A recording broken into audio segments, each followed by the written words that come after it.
Oke, kembali lagi di channel kali ini yang kita akan ngebahas soal yang baru aja gue tonton ya.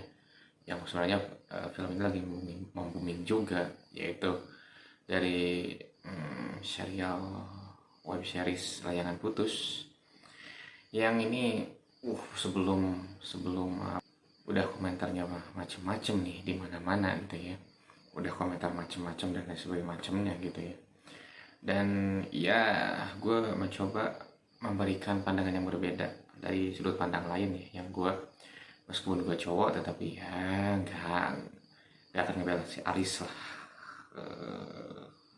Yang greget juga sih gue sebenarnya, yang nggak akan ngebela si Aris juga lah meskipun gue cowok ya. Oke, tapi di sini gue mau memberikan sudut pandang yang berbeda atau sudut pandang lain lah kita di film Layangan Putus itu ya. Layangan Putus ini kan ya diilhami dari kisah nyata ya, dari seorang wanita yang dikasih ini apa, inisial Mami ASF ya. Nah, di web series Layangan Putus itu sendiri yang berceritakan soal Aris gitu ya, yang sudah punya istri bernama Kinan, sudah punya anak bernama Wulan Raya, yang gue tahu ternyata nama anaknya itu Wulan Raya ya di episode terakhir tadi sih sebenarnya. Singkat kata punya kalau bahasa warkop itu Will, wanita idaman lain gitu ya. Terus si Aris ini ya selalu mencintai istrinya Kinan, tapi tidak bisa meninggalkan si selingkuhannya yang bernama Lydia, yang akhirnya kalau dalam cerita aslinya konon itu dinikahi ya. Yang pertama-tama gue soroti begini ya, ada dialog yang menjadi beberapa dialog yang gue jadi sorotan nih. Yang pertama gue lupa episode berapa aja ya, karena susah juga ngapalin episode per episode ya. Nah, ada dialog kayak gini nih, kalau lu semuanya jeli, bahwa si Lydia itu bilang gini, aku ini tapi orang ketiga gitu, dan kamu gak mungkin aku miliki gitu ya. Ya kurang lebih seperti itu. Ya, si Aris bilangnya, ya betul, aku yang si Aris itu ngejawabnya dengan sangat simpel, tapi aku mencintai kamu gitu kan ya, seperti itu. Nah, terus di episode terakhir, di episode kemarin ya, berarti episode 9B kalau nggak salah, atau 9B kalau nggak salah.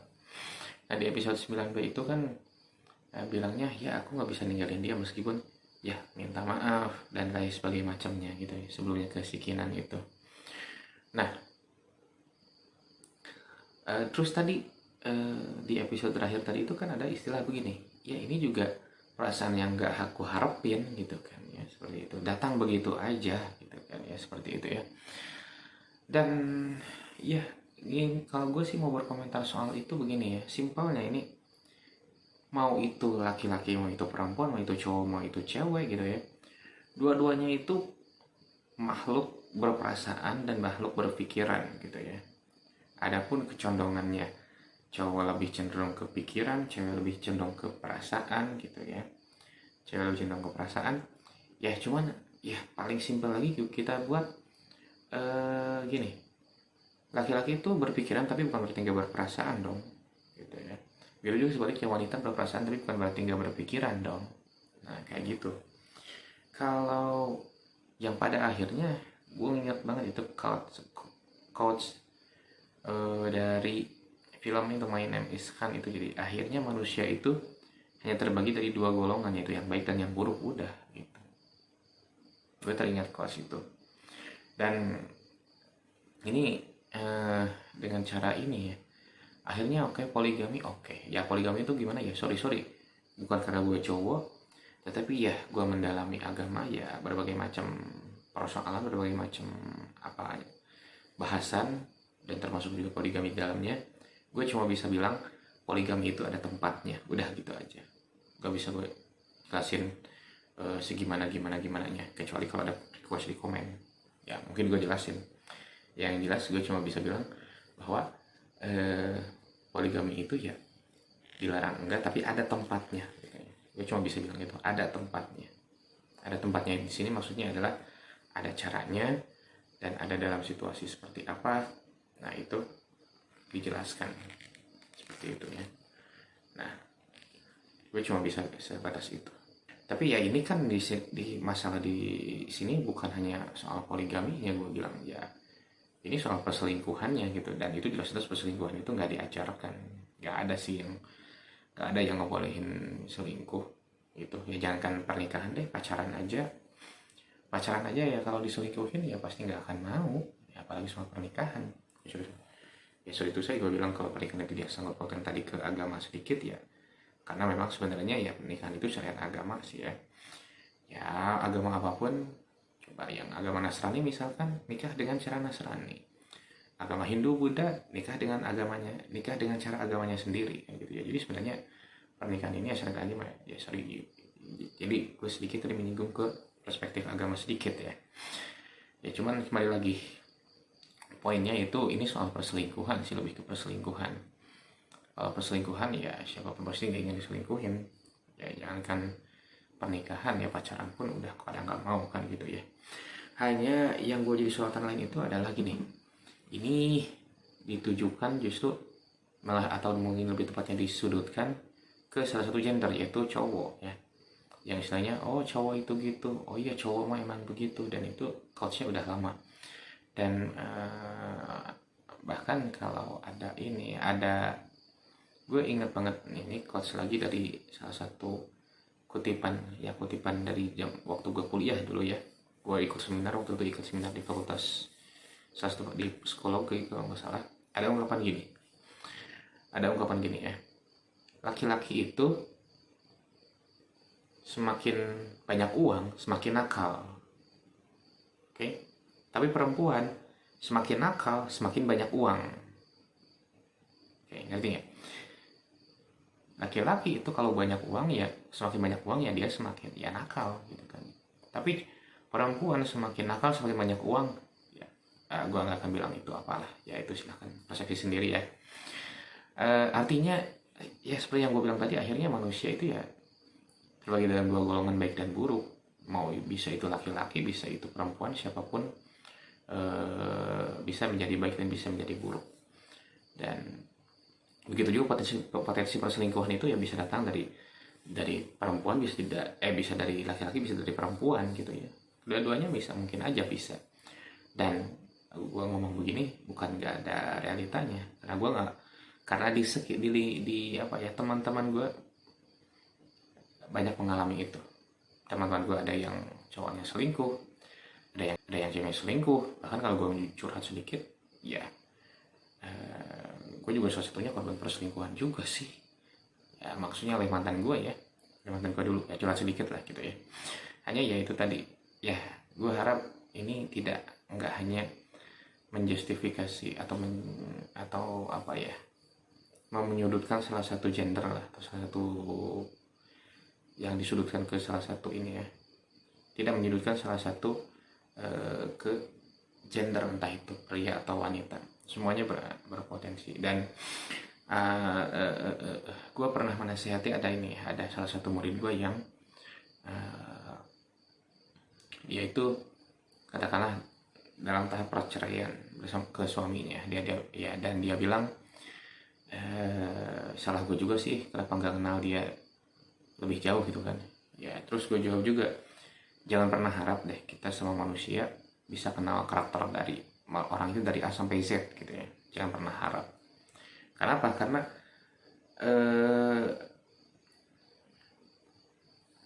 manusia yang tadinya jelek bisa jadi baik, begitu juga sebaliknya, manusia yang tadinya baik bisa menjadi jelek. Semuanya itu terbuka kemungkinan, siapapun itu, kita nggak tahu itu, mungkin juga nimpa diri kita, nauzubillah sih ya.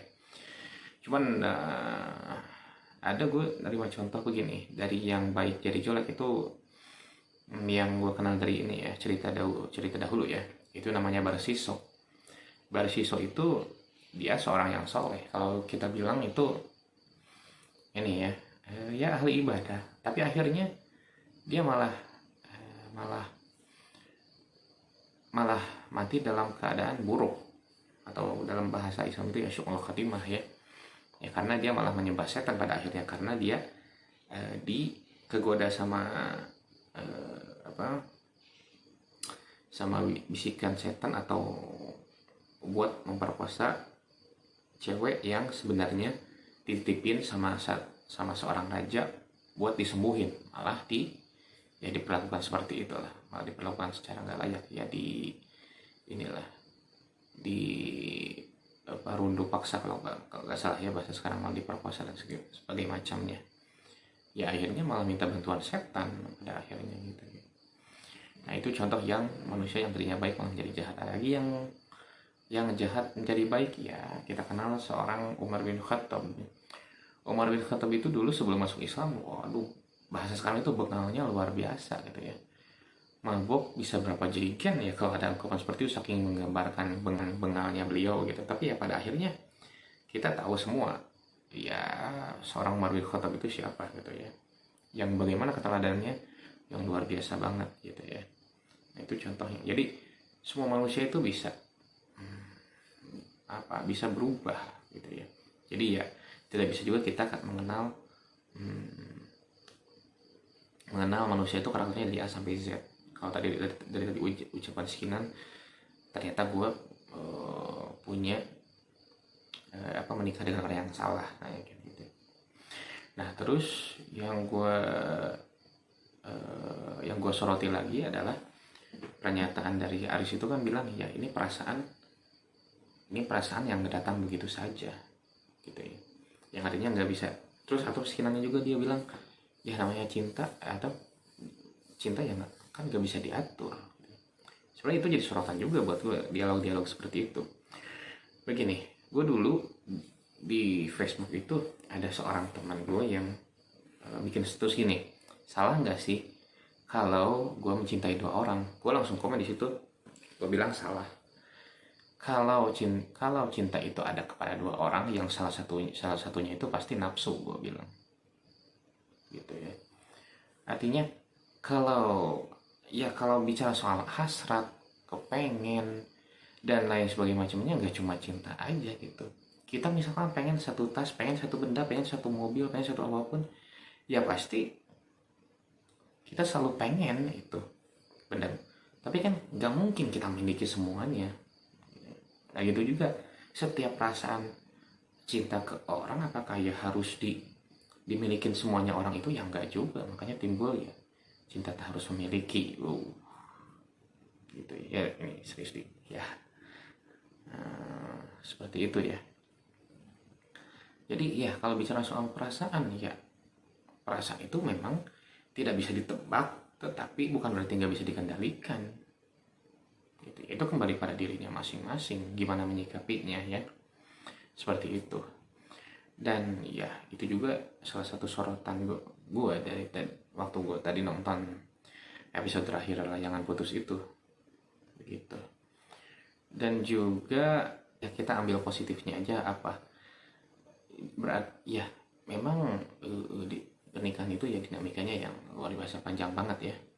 Bahkan ada satu cerita ya dari satu hadis sih yang gue kutip ya. Jadi para jin atau para setan itu kan ini ya lapor ke raja mereka lah, katakan gitu. Pas mereka lapor, raja, gue udah membuat manusia demikian, A, B, C, D. Mereka uraiin tuh kerajaan mereka udah menggoda manusia kayak gimana. Dan si raja itu raja jin, raja iblis itu cuma bilang oke, gitu aja. Tapi ada satu jin atau satu setan yang bilang gini, oh ya raja, saya sudah buat sepasang suami istri itu berpisah loh, saya sudah membuat sepasang suami istri itu bercerai loh gitu ya. Nah apa kata si raja iblis itu bilang, nah ini baru andalan gue, lu duduk di samping gue. Nah gue ini tentu nginterpretasiin dari bahasa gue ya, bahasa hadisnya nggak kayak gitu. Artinya ya jadi ya pasti selalu ada godaan-godaan kayak gitu kan. Pasti ada godaan-godaan seperti gitu ya. Dan terus berusaha gimana caranya agar sepasang suami istri itu selalu bercerai, naudzubillahnya. makanya kita berlindung sesama ini ya, yang udah menikah mungkin dan atau yang mungkin yang masih jomblo ya. Salah satu pelajaran yang paling berharga dari layanan putus itu ya, jangan sampai kita membuka kemungkinan untuk berpaling ya. Ya seperti yang tadi gue bilang, memang banyak godaannya seperti itu. Tapi ya gue sekali lagi bilang, jangan sampai hanya tertuju atau memojokkan salah satu gender. Menurut gue itu nggak adil juga ya. Karena soalnya siapapun bisa berbuat buruk, siapapun bisa berbuat baik ya. Dan ya sangat gak adil kalau hanya bisa menyudutkan satu gender atau satu jenis kelamin aja gitu ya.